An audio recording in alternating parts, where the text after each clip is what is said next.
Good afternoon, guys. So we've got the last two talks of the day to go ahead. In a second, we'll be getting that started. Again, like I said, we're putting together a marketing survey. So it'd be great if you could fill this out. There is a prize draw. So just another reason to get this. And then obviously all the information that's gathered will be shared with everyone. So if you can fill out the survey, that would be great.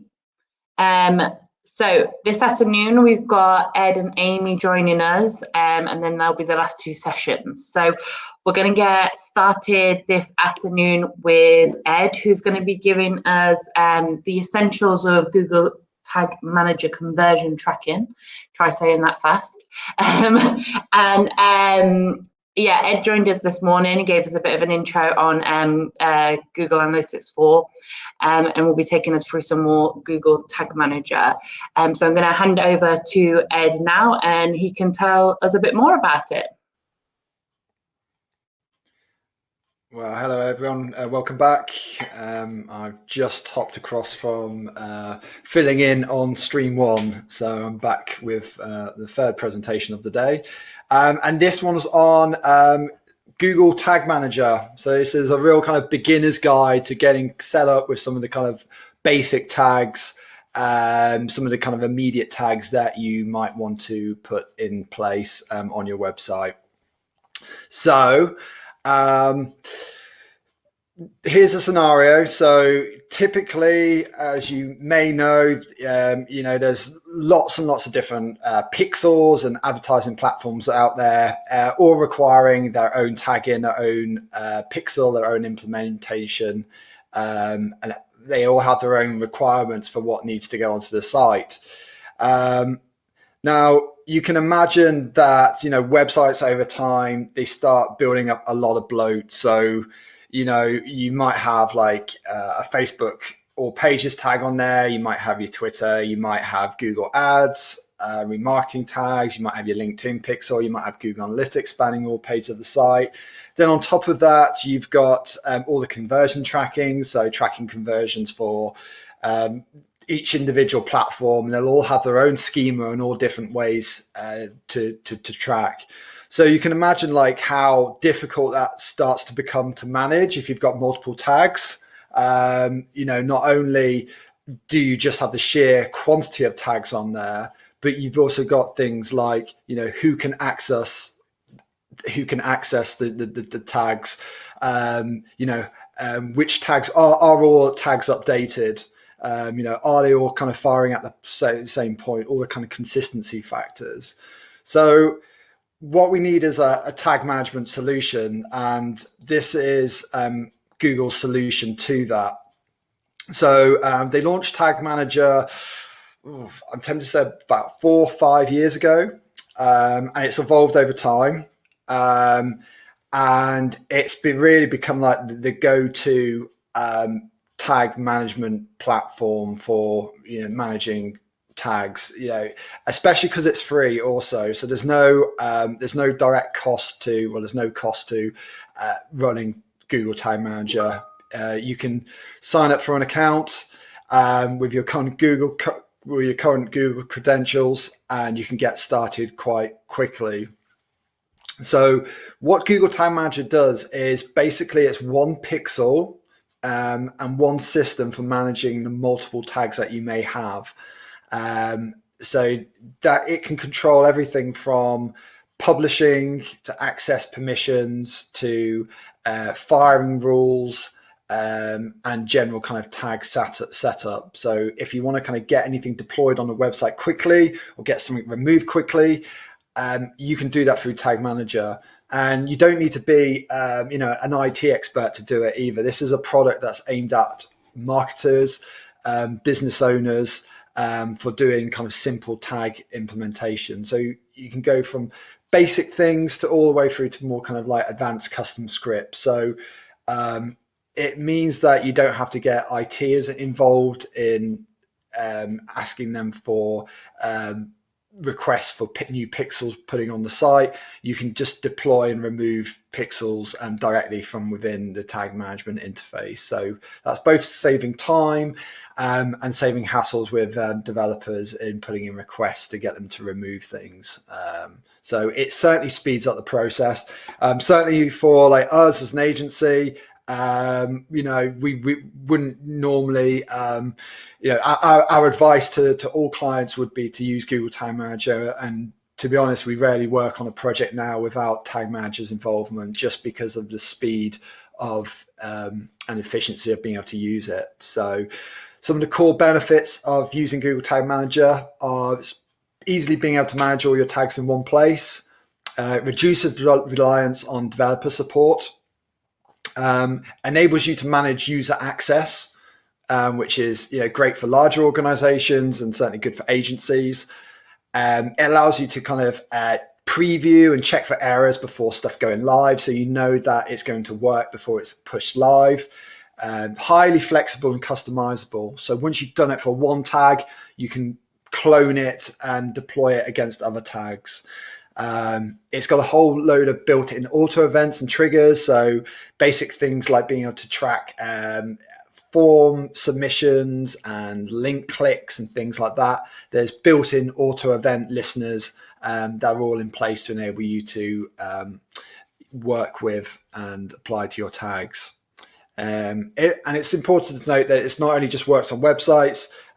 There's versions for mobile apps also.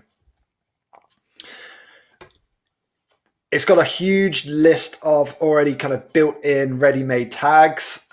So there's a whole host of existing common tags that you'll see once you get inside of GTM. So they've got things for Twitter, built-in tags for LinkedIn, Google Ads, Search Ads 360, Hotjar, Google Optimize, all the Google products already in there. So we've got these pre-built templates that are all ready to go that you can start to use, and you just need to populate with your details. So getting started. So if you don't have an account, then it's just a case of signing up with your existing Google email by going to the Tag Manager site. You can just Google search us and the links below. In the first instance, you'll want to create an account. So this is your organizational account. So no matter how many websites you have, you need to just have an account to begin with. And then within those accounts, you'll be able to set up individual pixel containers. So those containers will typically be you'll have one container for each website. And within each of those containers is where all of the different tags and pixels will be housed. So it might be you have one website and therefore you'll just have one account and one container, or it might be, you have multiple brands and multiple websites, in which case you might have a separate container for each website. So you'll want to give it, you'll go through the process of setting up a new account, really kind of dead simple information to fill in. And you choose whether you want it to be for web or whether it's for a specific app or platform.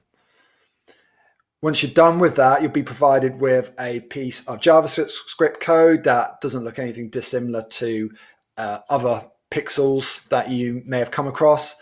But this code alone is enough to kind of cover a lot of the basics. So if you can just get this pixel code deployed on the website, this will enable you to run the various other marketing tags and pixels all directly from within Tag Manager. So this is really the only bit of core code you need, unless you move on to more kind of like advanced conversion tracking bits. So once you've got that in place, you can then, this is the interface, this is what it looks like. So the first thing you'll probably want to do is just hit submit and actually get your container live and working, even though it doesn't have any tags in it. Just get it live on the site.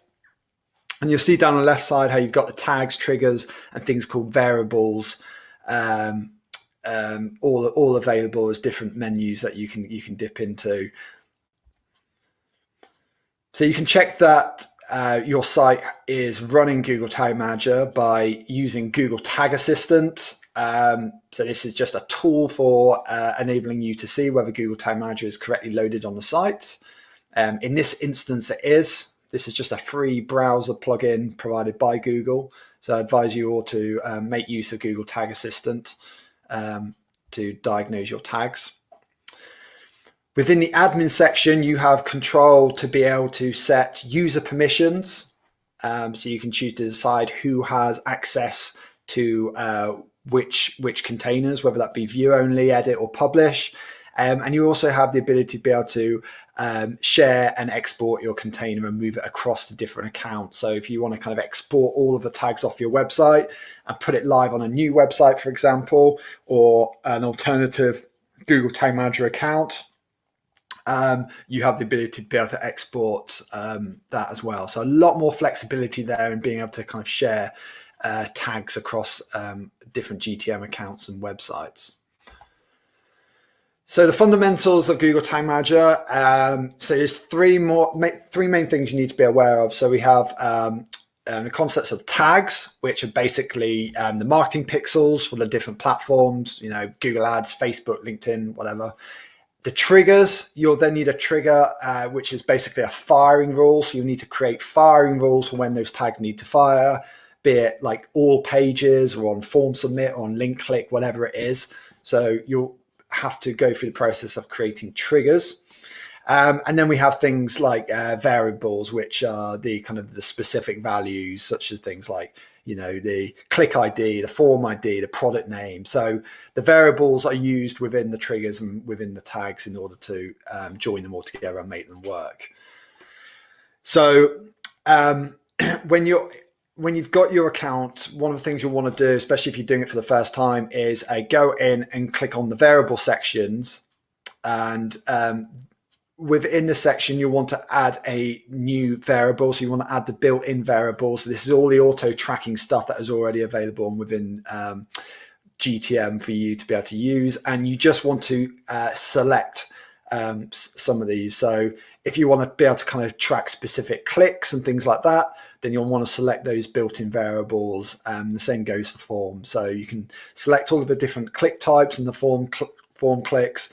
And this will be useful to do because these will be the things you're going to need in your tags and triggers later on as we progress to setting up tags. So creating your first tag. I'm going to show you a Facebook example because this is like a quite a common one.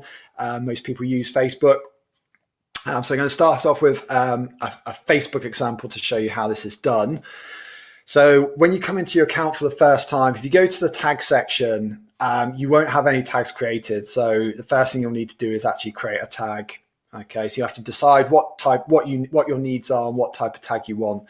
In this case, we're going to create a Facebook pixel, which is going to span all pages on our website. So this is the Facebook pixel taken from our Facebook account. There isn't a built-in tag template for Facebook within the official list of tags. So what we have to do is select the custom HTML tag. So for any tags that you can't see listed, your fallback option is to use a custom HTML tag. So in the case of Facebook, we can just select custom HTML tag. They then have a space to be able to drop any code we like in. As long as it's obviously HTML code.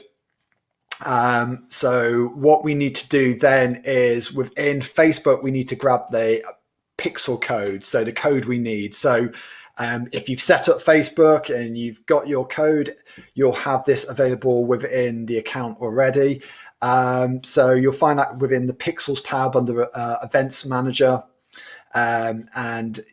There's different ways in Facebook in which you can access your existing pixel, but you basically need to install this base code on the website. And this is a screenshot of how it looks in Facebook. So you want to go into Facebook, you want to grab out the pixel code that you need, copy and paste it, or copy it, and then paste it into the HTML tag. And this will be the tag that will just simply span all pages of the website and send a basic page view event into Facebook. So we drop in our HTML script. the next thing we want to do is create a trigger. We don't have any triggers created yet, so we need to create one from scratch. So we need to save that tag, and we need to come out and we need to go into the trigger section. Again, if you're setting up for the first time, you're not going to have any triggers here. So you're going to want to create a new trigger.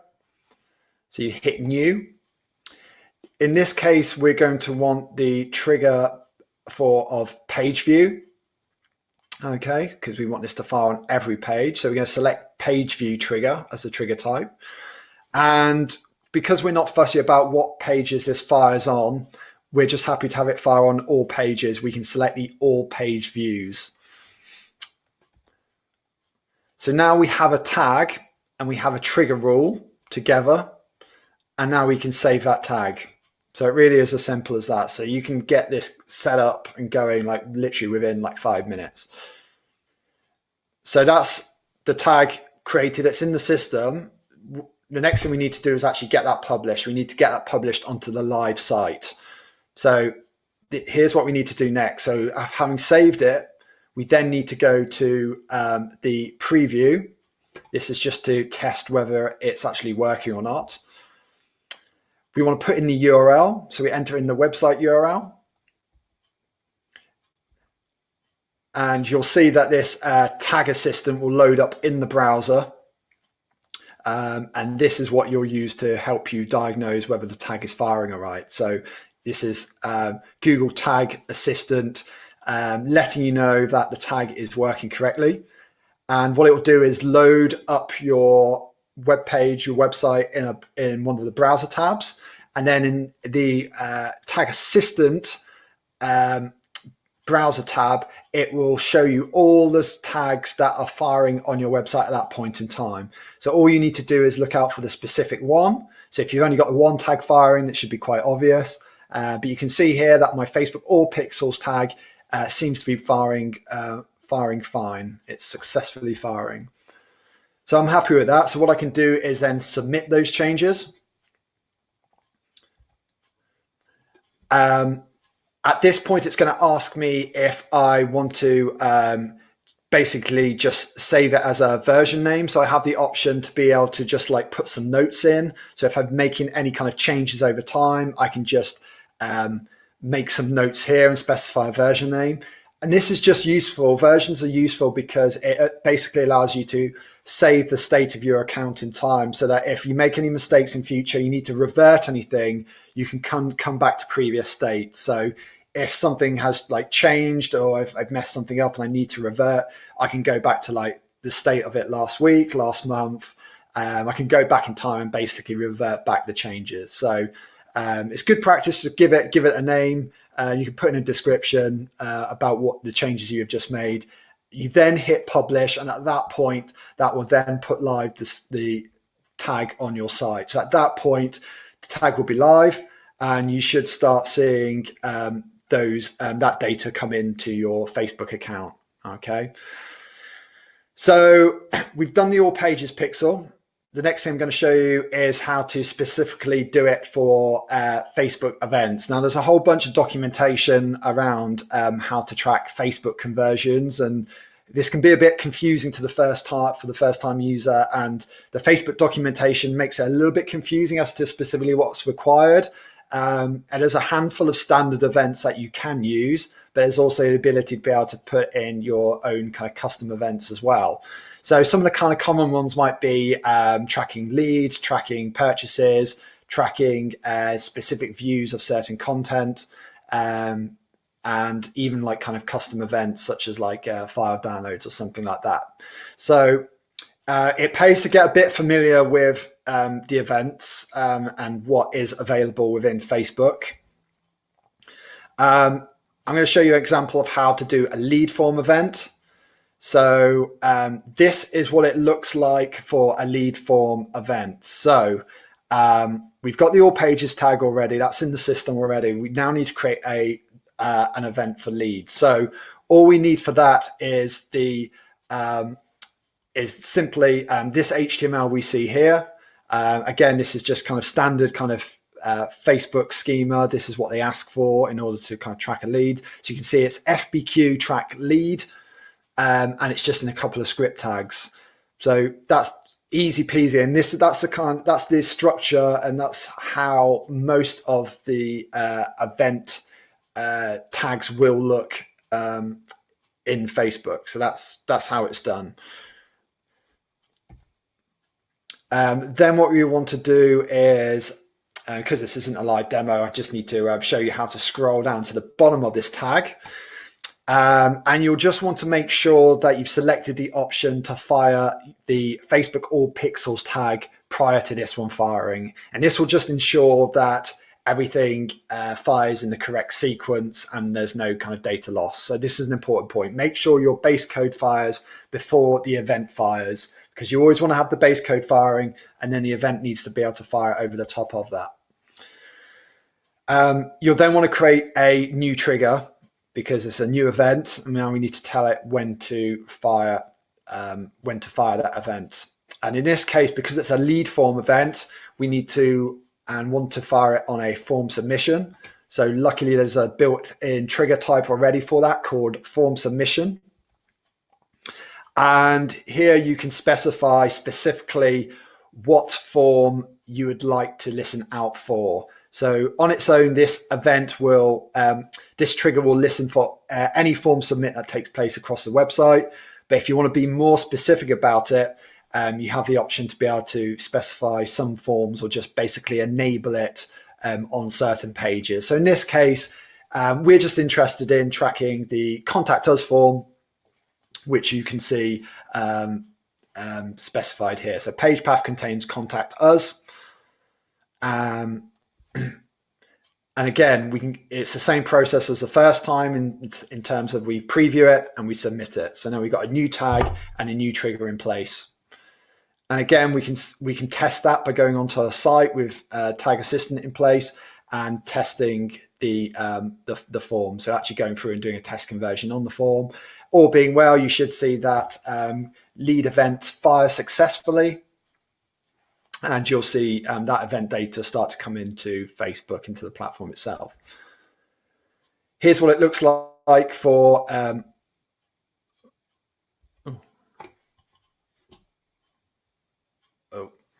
what's happened?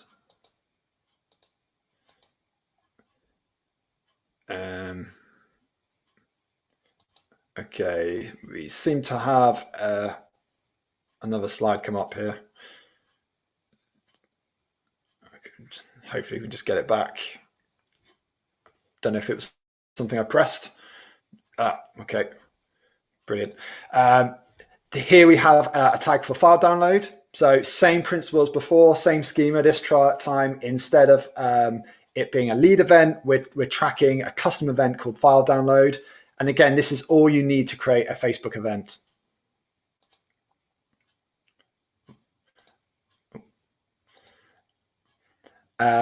In this instance, because we're tracking a file download, the trigger we need is a link click.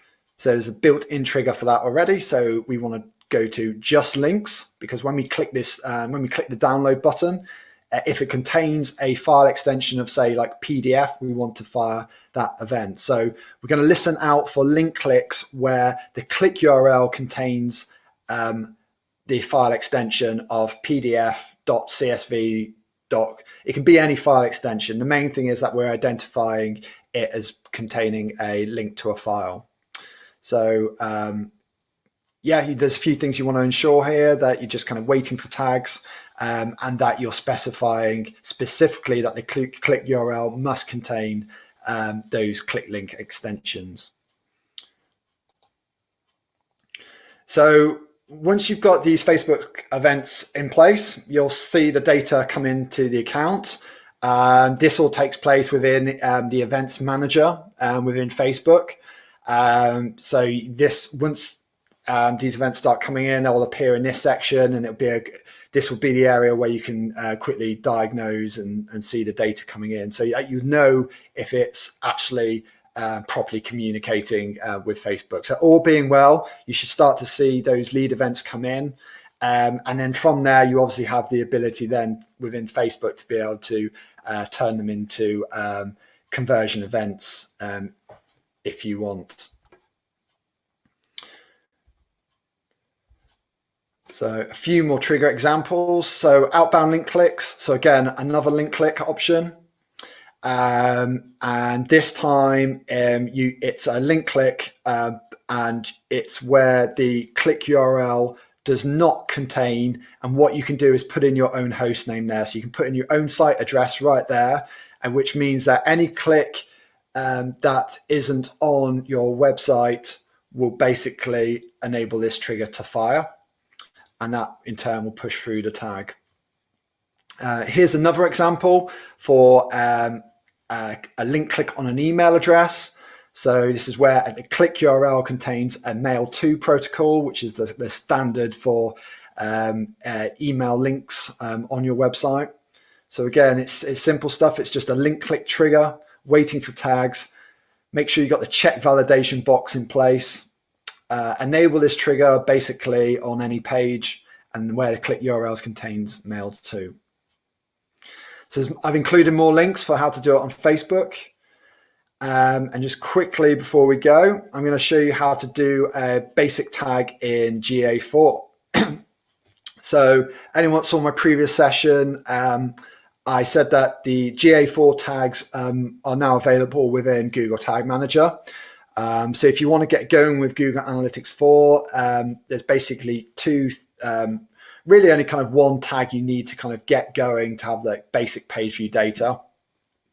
So you'll want to select the Google Analytics GA4 configuration tag as choice. So you'll find that in the standard list.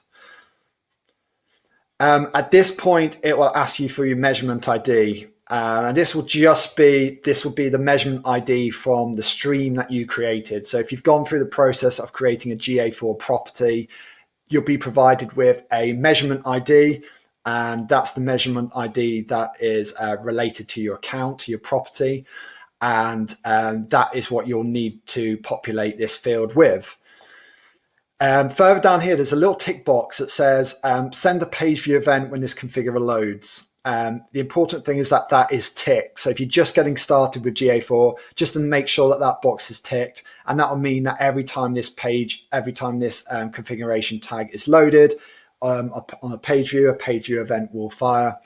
This is a basic all pages tag. So all we need to do is apply our all pages trigger, and that will enable the tag to be available across all pages of the site.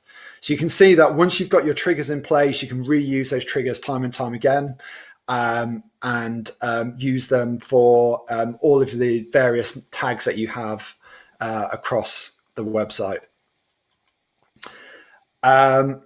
Okay, so that was like the all pages tag. So if we want to do something a bit more kind of custom, so if we wanted to do something similar to what we just did with the Facebook events, we have the ability to be able to create a specific GA4 event. So we might want to do this for like a form submission, a file download, something that an event that we basically might want to track that we can't track within Google Analytics currently. So again, we need to create a separate tag for this separate event, and this time we want a Google Analytics GA4 event. So we're going to configure the tag. It's going to ask us for basically what configuration tag we want to use. So we're going to use the previous tag we created. So we're going to say use the information, use the data from the configuration tag. But we also need to give this new event a name. So this can be anything you like. So you can use one of the recommended GA4 events or just a completely custom one. It's completely up to you. But whatever you specify here is what will come into Google Analytics 4. So you want to give it a logical name in line with the actual event that it's capturing.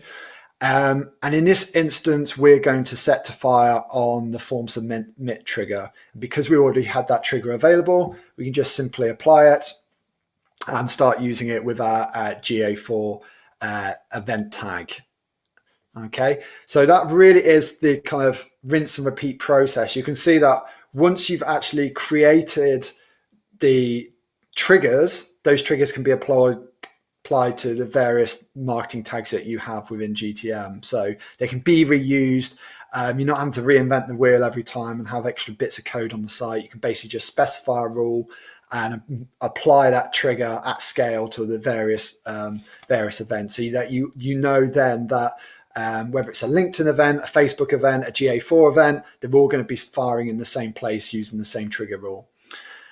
Those events will come into the GA4 interface. If you haven't seen GA4 before, this is just a kind of glimpse as to what it looks like. I did a session earlier on GA4 if you want to check the webinar notes afterwards. But from there, you can use those events within your reporting, within your analysis. You can even mark them as conversion events directly within the platform as well. So recommendations, so get familiar with conversion tracking event names of each platform. They all have their slightly different markup and schema and the way they need things written. They're all different, but one thing that does remain consistent within Google Tag Manager is the triggers. So the triggers are some of the most important things that you need to set up and get right. So decide which tags you want to add. Start with the basic all pages tag. Remove any duplicated tags that may already exist on the website. So make sure there's nothing duplicated and you're not doubling up on anything if you choose to start implementing new stuff through Google Tag Manager. Build basic event tracking, like I've shown you, using the built-in events in GTM. And you can work your way up to more kind of sophisticated rules and custom triggers and things like that. Use the GTM preview testing tool, Google Tag Assistant, Chrome extension, things like the Facebook Pixel Helper to verify whether the tags are working correctly. And yeah, don't be afraid to to get going with this. Obviously, try and do it in consultation with your web developers and your IT department to make sure everything is kosher with them before everything gets deployed. So yeah, happy to take any questions. Thank you all for listening. Happy to respond to any questions in chat. So thank you guys. Thank you, Ed. I think we might be missing the handout on this because a couple of people have noted that it doesn't look like it's there to download, but we'll get it uploaded. So you'll get it before the session's finished today. So don't worry about that. There was a couple of questions. So John asked, is it safe to let somebody install Facebook Pixel on your website through partner access? It's safe to do it. So basically you can set permissions to just give them edit permission only without the ability to be able to publish. So that's probably the safest thing to do. So that basically gives you ultimate control as to what goes live. So you can let them do the setup, and if all looks good, you can then go in and approve that and push it live. Cool. And then there was another question. Is it better to run Facebook Pixel through GTM instead of through a website plugin? Good question. No, not necessarily. So depending on what you're using and what your needs are. So, if you're using like Shopify or you've got a WordPress plugin, to be honest, my advice would be to make use of the plugin. Go as far as you can with the plugin, especially if it's just like the one pixel. If you start having to put multiple accounts onto the website, so basically more than one, like Facebook Pixel, for example, then you might want to consider moving on to Google Tag Manager. Either way will work fine. I'm a fan of some of the built-in plugins, the Shopify plugins and things like that. They're great. So, you don't have to use GTM if a suitable alternative exists like that. Great. Well, thanks so much, Ed. Final session of the day, so you can go have a breather.